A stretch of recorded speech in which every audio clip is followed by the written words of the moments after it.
Hello friends, and welcome back to another video. Now, obviously, this is not a Friday, but I did just hit 50 subscribers, so thank you guys so much, and I figured I'd do kind of a bonus video for this week since we hit it. So here I am doing a digital painting. This is a speed paint. I did it a little while back of one of the main characters in my comic, Pantheon of Fools, and his name is Zeppelin, and I thought it'd be fun to just talk about him for a little bit while the speed paint plays in the background.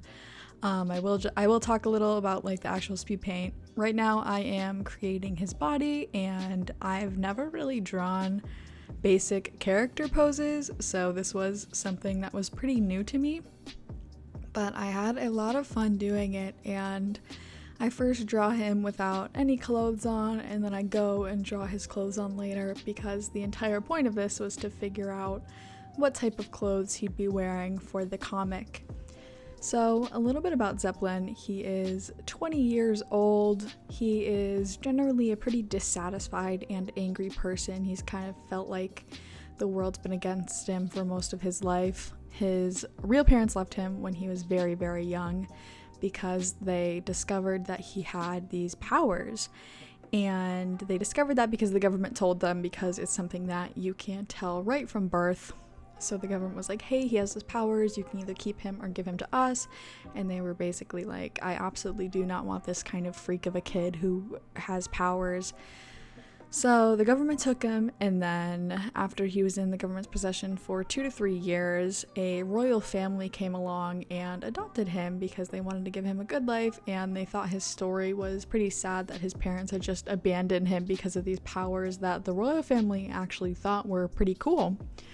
So he is adopted, and he is a prince because he was adopted by that royal family, and he ends up finding out at 11 that he was adopted. They never told him, and he didn't know, and he was just kind of rummaging around some of the old history files in the palace, and he discovered his adoption papers, and he was like, oh my god, and he felt really betrayed, really confused, and he ran away.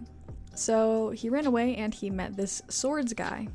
A blacksmith, not called the swords guy, but he specifically makes swords out of a bunch of really pretty materials, and you'll see in the speed paint I do end up, right now actually I'm coloring his sword, and his sword is supposed to be fire opal, but fire opal is more of a bluish color, but I really wanted it to look like fire, so it is definitely more of a pink red.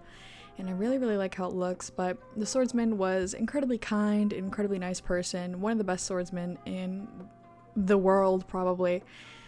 So eventually at 14 he finds out that he has these powers, and the reason that he didn't know that he had these powers for so long was because the government puts these bracelets on everyone, and the bracelet basically inhibits the use of the power. So he gets his bracelet off and he starts using his powers, and finally we get to talk about that. His power is that he can create fire on and around his eyes, and wherever he looks, the fire will be created.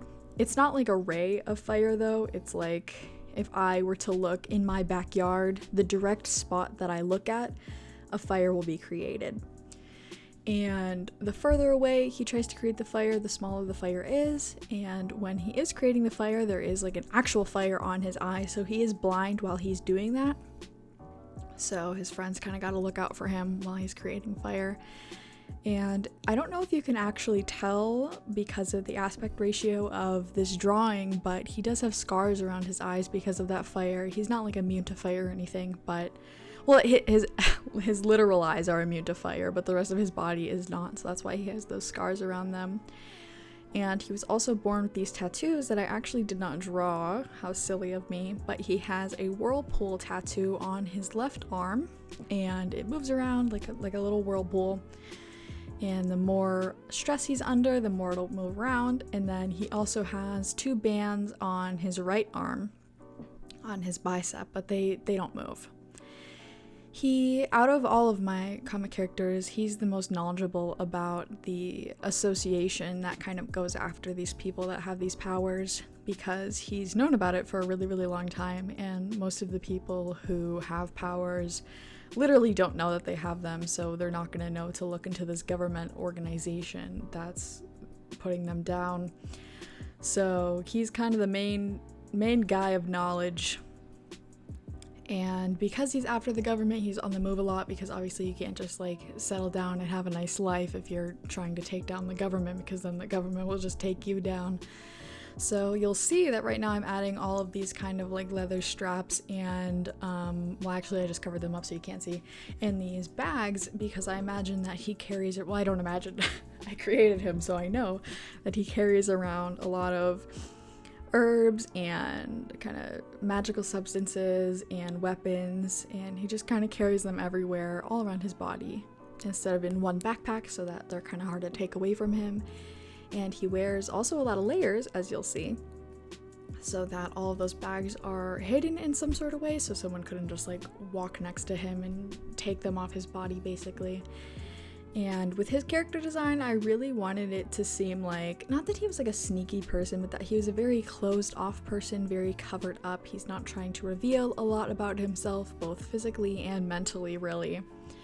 And it was at this point in the process that I actually realized he looks a lot like someone from the Fire Nation. If you've ever watched Avatar: The Last Airbender, his outfit looks a lot like that, because for each character design I want to stick to like one color, and his color happened to be red because I just think it looks really good on him, and you know, fire.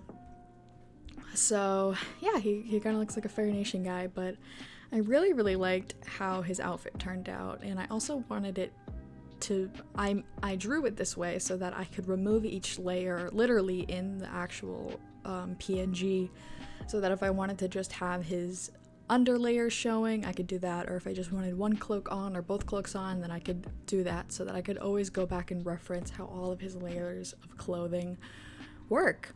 And yeah, we're getting to the end now. Thank you so much for watching, and I hope you all have a great day and that you enjoyed this, and thanks again for 50 subscribers.